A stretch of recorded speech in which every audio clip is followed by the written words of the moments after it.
আসসালামু আলাইকুম। আশা করি সবাই ভালো আছেন। আমি আজকে আপনাদেরকে দেখাবো আমার কিছু কবুতর।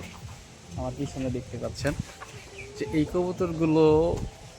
কবুতর পোষার আমার অনেক আগেই শখ ছিল।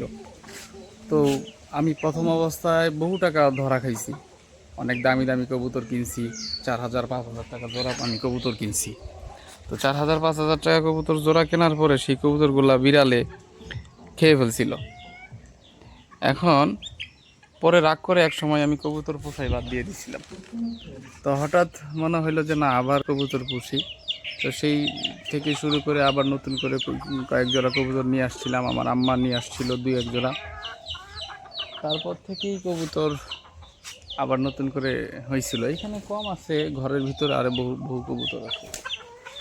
এই যে কবুতর আবার দেখা যাচ্ছে যে পাশের বাসায়, আশেপাশে যে বাসাতে যে আমার কবুতর গেছে ওরা ধরে রাখছে, এরকম কিন্তু আছে। তারপরেও কিন্তু দেখা যাচ্ছে যারা ওইভাবে কবুতর আমারগুলো ধরে রাখছিল তাদের বাসায় এখন একটা কবুতরও নাই, আর আমার বাসায় কিন্তু এখন কবুতর আছে। আরেকটা কথা বলি, আমি কিন্তু কবুতর বিক্রি করি না।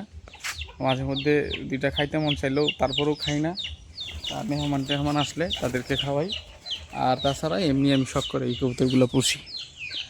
তো আমি আরও আরেক জায়গায় আমি কবুতরের বাসা করব, এটা নিয়ত করছি। সেটা হলো আমরা যেখানে গোডাউন করছি, চাতাল করছি সেখানে।